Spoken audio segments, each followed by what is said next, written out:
Guys నేను ఇంకా ఇండియాకి అయితే రాను, ఈ అండమాన్లో సెటిల్ అయిపోతా. ఏమన్నా ఉందా అసలు, ఏమైనా అసలు నా కళ్ళ ముందర స్వర్గం. మిమ్మల్ని ఇలాంటి డీప్ ఫారెస్ట్లో చుట్టుపక్కల ఒక మనిషి కూడా కనిపించని ప్లేస్లో వదిలేస్తే మీరు ఎలా ఫీల్ అవుతారు? మీకేమనిపిస్తుంది?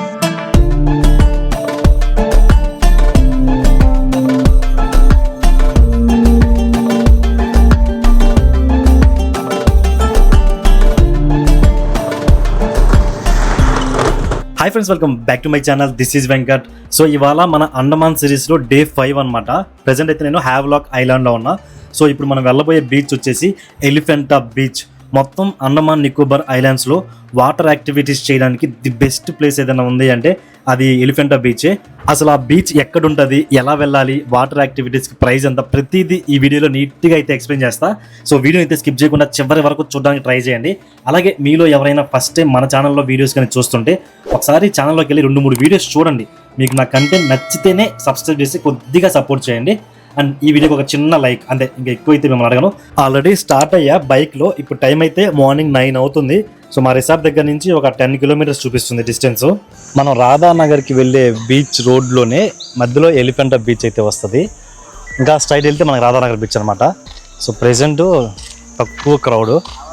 సో ఇంకైతే మనం లోపలికి వెళ్ళిపోదాం. ఎలిఫెంటా బీచ్ రావాలంటే అక్కడ మన ఎంట్రీ అడుగుతారనమాట. జస్ట్ మన హోటల్ డీటెయిల్స్, మన పేరు అవి నోట్బుక్లో రాసుకుని పంపిస్తారు.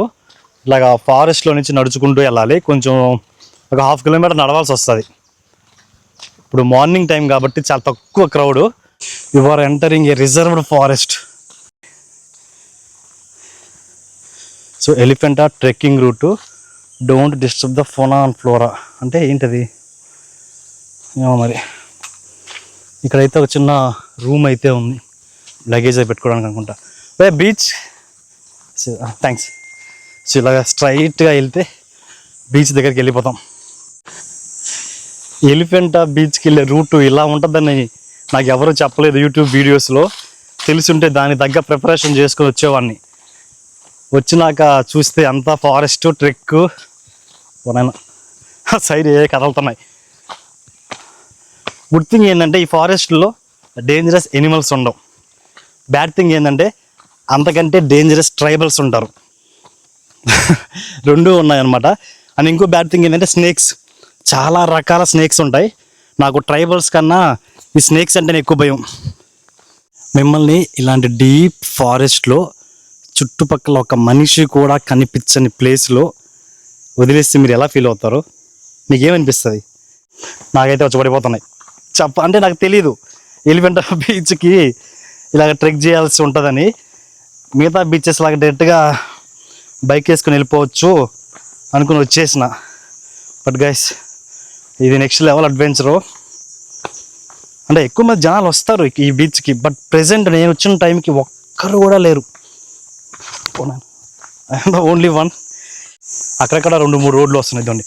ఇప్పుడు ఇటు ఒకటి ఉంది, ఇటు ఒకటి ఉంది. దేంట్లో వెళ్ళాలో కూడా తెలియదు. అంటే ఏది ఫ్రెష్గా ఉంటే దాంట్లో పోవాలి. ఇప్పుడు ఇది కొంచెం ఓల్డ్గా ఉంది, అంటే ఆకులు పడిపోయి ఎక్కువ యూస్ చేస్తున్నట్లేదు. ఇది కొద్దిగా ఫ్రెష్గా ఉంది. ఇలాగ ఫాలో అవుతున్నా.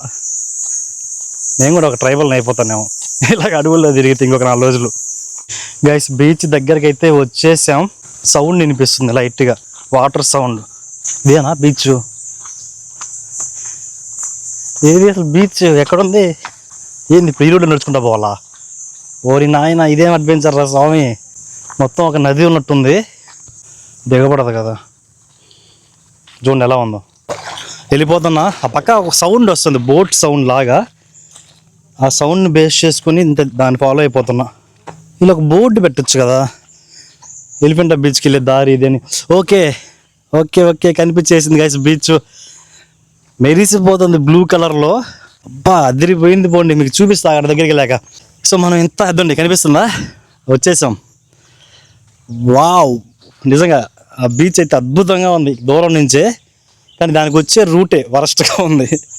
Finally we're at Elephanta beach. Almost ఒక 2 కిలోమీటర్స్ ట్రెక్ ఉంటుంది. 1 కిలోమీటర్ నుంచి 2 కిలోమీటర్స్.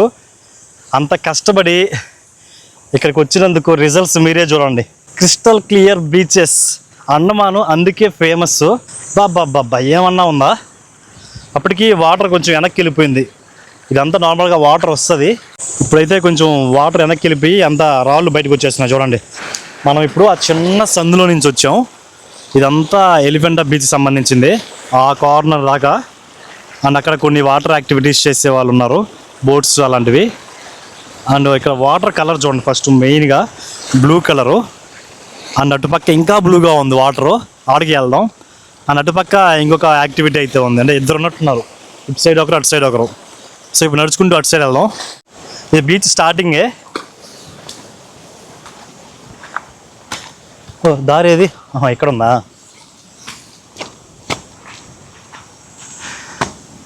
చూడండి అసలు ఎలా ఉందో.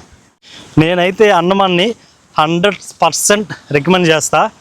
నేను వెళ్ళిన 3 ప్లేసెస్ మలేషియా, థాయిలాండ్ అండ్ ఈ అండమాను. ఈ మూడిట్లో ఏది రిఫర్ చేస్తామని నన్ను ఎవరిని అడిగితే కళ్ళు మూసుకొని అండమాన్ అనే చెప్తా. డిఫరెంట్ ఎక్స్పీరియన్స్, నాకు ప్రతిరోజు ఒక అడ్వెంచరు, ప్రతిరోజు ఒక రకమైన డిఫరెంట్ ఎక్స్పీరియన్సు. ట్రిప్ అంటే అలానే ఉండాలి, అంతా హ్యాపీగా సాఫీగా అయిపోతే ఏం గుర్తుంటుంది? వెళ్ళిన దగ్గర కష్టాలు పడాలి, తప్పులు చేయాలి, నేర్చుకోవాలి. సో అండమాన్ అయితే డిఫరెంట్ అంతే. దీనికి పాస్పోర్ట్ కూడా అవసరం లేదు అండమాన్కి. సో ఖచ్చితంగా ప్లాన్ చేసుకోండి. అండ్ వెదర్ చూసుకోండి, ఏ టైంలో వస్తే బెస్ట్. అంటే ఇప్పుడు సమ్మర్ స్టార్ట్ అయిపోయింది కాబట్టి కొంచెం ఎండలు ఎక్కువ ఉంటాయి, అయినా కానీ మేనేజ్ చేయొచ్చండి. ఇప్పుడు నేను తిరగట్లేదు అంతే. నేను అస్సలు ఎక్స్పెక్ట్ చేయలేదు ఎలిఫెంటా బీచ్కి వచ్చే దారి ఇలా ఉంటుందని. బీచ్ గురించి తెలుసు, చాలా వీడియోస్ చూసా, బట్ ఆ దారి ఎవడో చూపించలేదు. సో ఇవన్నీ రకరకాల boats, banana ride, dragon ride, అంటే బొమ్మలే. అక్కడ సముద్రం మధ్యలోకి వెళ్ళడానికి ఒక చిన్న సైజు బ్రిడ్జ్ అయితే ఉంది, దాంట్లోకి వెళ్ళి ఇంకా బాగా చూద్దాం. వాటర్ కలర్ చూడండి అసలు, బ్లూ కలర్. మన ఇండియాలో ఇలాంటి బీచెస్ తక్కువ. అంటే ఇది అండమాన్ ఇండియానే, బట్ మన ఇండియా అంటే నేను ఈ గోవా, వైజాగ్ ఆ బీచెస్ గురించి చెప్తున్నా. అక్కడ ఇలాంటి కలర్ మనకు కనిపించదు. లక్షద్వీప్, మళ్ళీ లక్షద్వీప్లో ఇలాంటి బీచెస్ చూడగలుగుతాం, బ్లూ కలర్ బీచెస్. అలాగే అండమాన్. అండ్ అండమాను, లక్షద్వీపు రెండు ఇండియాలోనే ఉంటాయి. ఒక ఇంటర్నేషనల్ బీచ్కి ఏ మాత్రం చెప్పాలంటే వాటికి మించి ఉంటాయి. ఇప్పుడు నేను థాయిలాండ్, మలేషియాలో కూడా బీచెస్ చూసా, బట్ నాకైతే అండమాన్ బీచెస్ చాలా బాగా నచ్చాయి. మీరే చూడండి, నేను చెప్పడం కాదు, ఎలా ఉన్నాయో కలరు, ఈ వైట్ శాండ్, ఆ ఫారెస్ట్, బాబా అసలు ఏమన్నానా. ఇక్కడ షాప్స్ ఇంకా ఓపెన్ చేయలేదు, ఇప్పుడిప్పుడు వస్తున్నారు, 10కి అట్లా ఓపెన్ చేస్తారేమో. ఇప్పుడు టైం అయితే 9 అయింది. అంత దూరం వీళ్ళకి పాపం మోసుకొని వచ్చి ఇక్కడ ఈ షాప్స్ పెడతారు, చాలా కష్టం. దానికి తగ్గట్టు రేట్లు కూడా ఉంటాయిలేండి, అది వేరే విషయం. సో ఇది ఎలిఫెంటా బీచ్ మెయిన్ పాయింట్. ఇక్కడ మీకు షాపులు అవి ఉన్నాయి కదా, అని ఇక్కడే వాటర్ యాక్టివిటీస్ సంబంధించిన వాళ్ళు ఉంటారు, ప్యాకేజెస్ అవి మాట్లాడుకొని చేసుకోవచ్చు. నేను ఫస్ట్ ఆ బీచ్ మధ్యలోకి వెళ్ళి, సముద్రం మధ్యలోకి, తర్వాత వాటర్ యాక్టివిటీస్ వాళ్ళని అడుగుతా, ప్రైజెస్ ఎంత ఉన్నాయి మొత్తం మీకు చూపిస్తా నీట్గా. ఇంకా దీని మీద అయితే నడుచుకుంటూ పోతున్నా, ఇది ఊగుతూ ఉంటుంది అనమాట వాటర్ ఫ్లోని బట్టి. కొంచెం జాగ్రత్తగా నడవాలి, కొంచెం అటు ఇటు అయిందంటే నీళ్ళలో పోయి పడతాం. కింద వాటరే కాబట్టి ఇబ్బంది లేదులే, తడిచిపోతాం అంతే. యాక్చువల్లీ ఇక్కడ 2 ఉన్నాయి, ఇది డ్యామేజ్ అంట, ఇది కొంచెం బాగుంది. మనం అతి తెలియగలం కదా, డ్యామేజ్ అయిన దాని మీద నడుచుకుంటూ వచ్చినాం. దీని మీద రాళ్ళు అవి పెట్టినారు వాటర్కి ఎగిరిపోకుండా. సో ఆ వాటర్ యాక్టివిటీస్ అవి చేయాలంటే మనల్ని ఇక్కడ తీసుకొచ్చి ఆ బోట్లు అవి ఎక్కిస్తారు. ఇక్కడికే కాదు, ఒడ్డుకు కూడా వస్తాయి కొన్ని. అలా రాలాంటివి అంటే ఇక్కడ లోతు ఎక్కువ ఉంటుంది కదా, సో ఏదైనా పెద్ద పెద్ద బోట్లు రావాలంటే ఇక్కడికి వస్తాయి.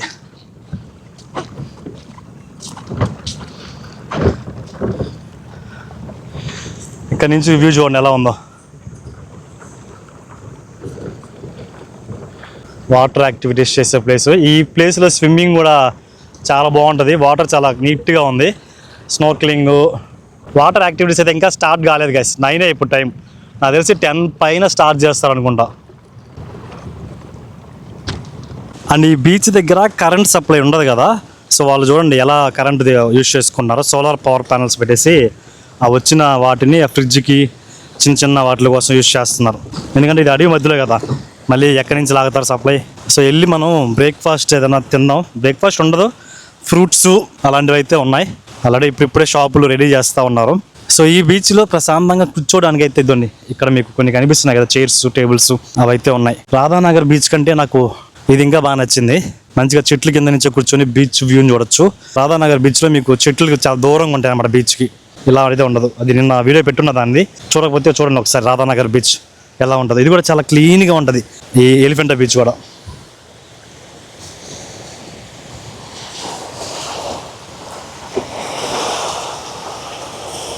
అక్కడ దాకా ఒక కలర్ ఉంది స్కై బ్లూ కలర్లో, అక్కడ నుంచి నార్మల్ బ్లూ. ఎందుకంటే ఇక్కడ శాండ్ ఉంది కాబట్టి మీకు వాటర్ కలర్ డిఫరెన్స్ క్లియర్గా తెలుస్తుంది. అది వెళ్ళే కొద్దిగా లోతు ఉంటుంది కదా, లోతు ఉన్నప్పుడు మీకు నార్మల్ కలరే ఉంటాయి ఏ బీచ్లో అయినా, అంటే ఏ సముద్రం అయినా కానీ. శాండ్ దగ్గరే కలర్ మారుతుంది. అండ్ ఇక్కడ ఈ చైర్స్ టేబుల్స్ ఉన్నాయి కదా, అవి ఫ్రీ కాదు గైస్, నాకు ఇప్పుడే తెలిసింది. ఇదండి, rent for plastic chair 10 rupees. So 10 rupees అంటే పెద్ద ఎక్కువేం కాదు కాబట్టి తీసుకోవచ్చు. సో నేనైతే ఆ షాప్లో ఒక ఫ్రూట్ బౌల్ చెప్పా, ఇంకా అదే బ్రేక్ఫాస్ట్ మనకి. ఇక్కడ ఫుడ్ ఐటమ్స్ అంటే మీకు ఇడ్లీ, బిర్యానీ అలాంటివి దొరకవు. Only fresh fruits, watermelon, కోకో మిలన్ అన్న వాటర్ మిలను, కోకోనట్ అవి దొరుకుతాయి. సో వాళ్ళు ఇప్పుడే తెచ్చి పెట్టారనమాట, షాపు రెడీ చేస్తున్నారు. కూర్చోండి సార్ తీసుకొచ్చిస్తామన్నారు. గైస్ ఇక్కడ కూర్చొని ఆ బీచ్ని చూస్తూ చల్లగా గాలి, చెట్ల కింద కదా చాలా చల్లగా తగులుతుంది. అండ్ ఎదురుగా బ్లూ కలర్ బీచ్. ఏమైనా ఉందా? నేనైతే ఇంకా ఇండియాకి రాను, అండమాన్లోనే సెటిల్ అయిపోతా. ఏంది అసలు ఏమన్నా ఉందా Andaman? Most under rated place. అంటే దీని గురించి చాలామందికి తెలీదు. ఎంత అద్భుతంగా ఉందంటే మాటలు లేవు గాయస్. నేను ఇంకా అండమాన్లో సెటిల్ అయిపోతాను ఫిక్స్ అయినా. ఇలా ఇల్లు కొనుక్కొని ఛాన్స్ ఉంటే, అంటే వర్క్ ఫ్రమ్ హోమ్ ఆప్షన్ కానీ ఇస్తే అండమాన్లో సెటిల్ అయిపోతాం. చూడండి అసలు నా కళ్ళ ముందర ఒక స్వర్గం లాంటి ప్లేస్.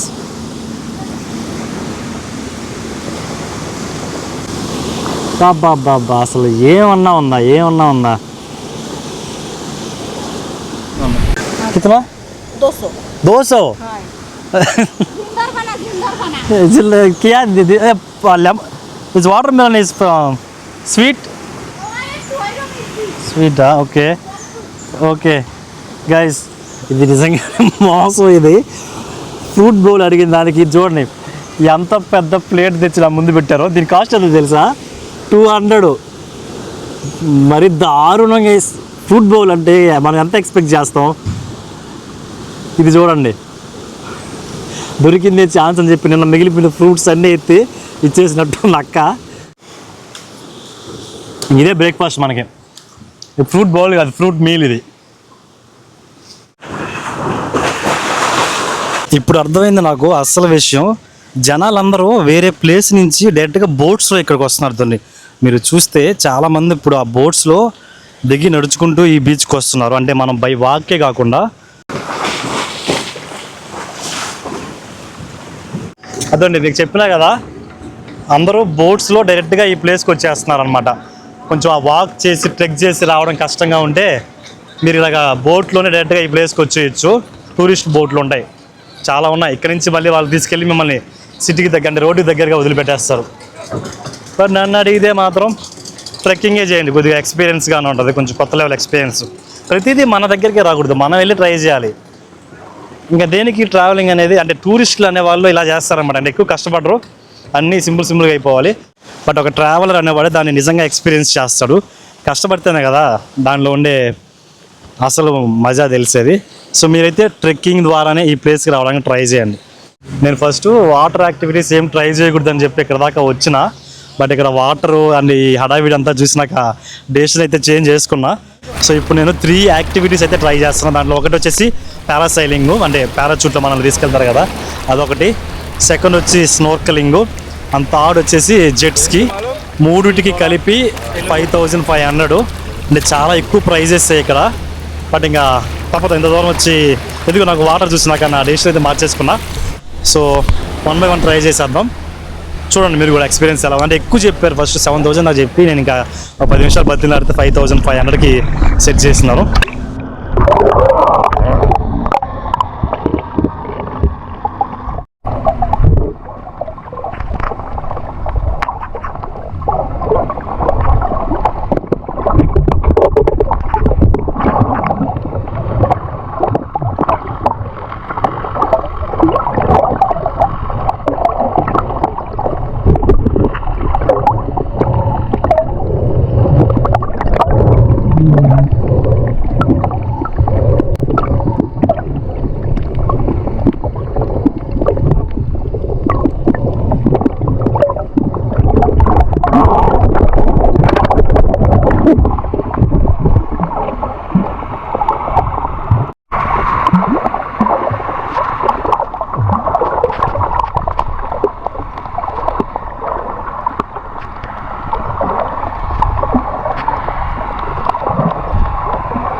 సైక్లింగ్ అయిపోయింది. ఇప్పుడు పారాగ్లైడింగ్ ఈ బోట్లో 5 minutes.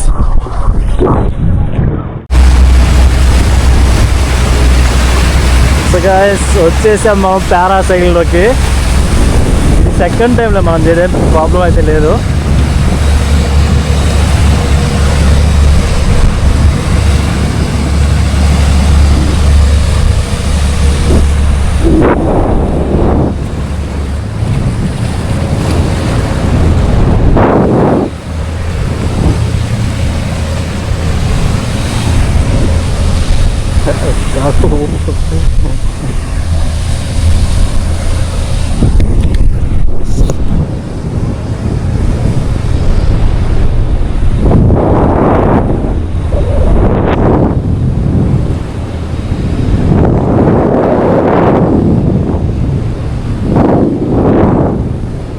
నైస్ ఎక్స్పీరియన్స్ అబ్బా పారాసైలింగ్. ఎన్నిసార్లు చేసిన డబ్బులు పోతే పోయింది, కానీ పారాసైలింగ్ మాత్రం అస్సలు మిస్ చేయొద్దు.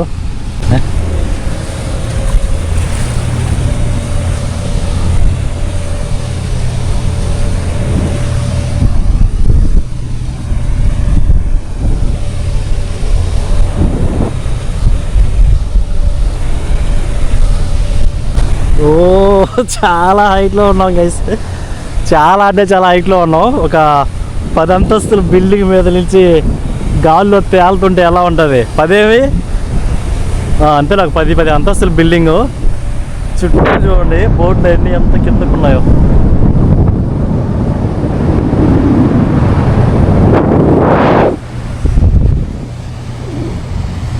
వా వా వా, నైస్ నైస్. అటు సైడ్ మనకి అది వస్తుంది Radhanagar beach.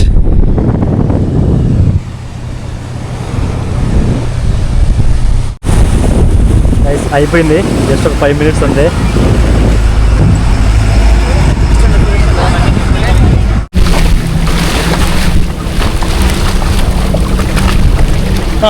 First only 1 minute, just ఇక్కడ 1 video.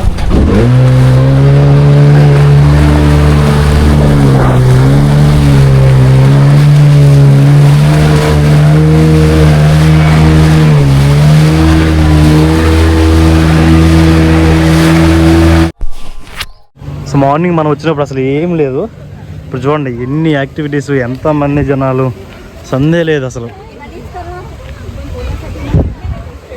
సో ఈ ఎలిఫెంటా బీచ్లో వాటర్ యాక్టివిటీస్ మస్ట్ అండ్ షుడ్గా ట్రై చేయండి. ఇవన్నీ banana ride, dragon ride, octopus ride. So ఇప్పుడు మళ్ళీ మనం నడుచుకుంటూ పొద్దున బైక్ పార్క్ చేసాం కదా, ఒక 1 kilometer నడవాలి. ఈలోపు తడిచిన బట్టలన్నీ ఆరిపోతాయి. గైస్ మార్నింగ్ నేను వచ్చినప్పుడు ఎలిఫెంటా బీచ్కి ఈ దారిలోనే, అప్పుడు అసలు వాటరే లేదు, ఇక్కడ అంతా ఎండిపోయినట్టు ఉండింది. ఇప్పుడు చూడండి రిటర్న్ పోయేసరికి ఎంత వాటర్ వచ్చేస్తుందో. అసలు అన్ప్రెడిక్టబుల్. మార్నింగ్ ఒకలా ఉంది, ఆఫ్టర్నూన్కి ఒకలా ఉంది, మళ్ళీ ఈవినింగ్కి వాటర్ వెనక్కి వెళ్ళిపోతుందేమో. ఇలా సముద్రం ఉండేదాన్ని బట్టి ఇక్కడ వాటర్ లెవెల్గా మారుతూ ఉంటాయి. ఇంకా మన హోటల్కి వెళ్ళేసి బ్యాగ్ అక్కడ ఉంది, ఆ బ్యాగ్ తీసుకొని పోర్ట్కి వెళ్ళి బైక్ రిటర్న్ ఇచ్చేసి అక్కడి నుంచి నీల్ ఐలాండ్కి వెళ్ళాలి మళ్ళీ బోట్లో. అదంతా నెక్స్ట్ వీడియోలో పెడతా. సో వీడియో ఎలా అనిపించిందో కింద కామెంట్ చేయండి. అండ్ ఇలాంటి మరిన్ని అడ్వెంచరస్ అండ్ ఇంట్రెస్టింగ్ వీడియోస్ కోసం ఛానల్ ఇప్పుడే సబ్స్క్రైబ్ చేసుకోండి. ఎందుకు అడ్వెంచరస్ అని చెప్పానంటే చూడండి, అసలు ఇలాంటి ఒక దారిలో ఎవరు నడుచుకుంటా, అంటే నేను కావాలని రాలేదు, ఇదే యాక్చువల్గా నడిచి రావాలంటే దారి. బట్ ఎవరు అంత రిస్క్ తీసుకోరు, అంతే డబ్బులు ఇచ్చి బోట్లో వస్తారు. బట్ నేను అలా వెళ్ళకుండా నార్మల్గా వెళ్తున్నా. సో వీడియో కానీ మీకు నచ్చి ఇంట్రెస్టింగ్గా అనిపిస్తే ప్లీజ్ డూ సబ్స్క్రైబ్. అలాగే ఒక చిన్న లైక్ చేసి సపోర్ట్ చేయండి. Konda boy from Havelock Elephanta beach, Andaman Nicobar islands.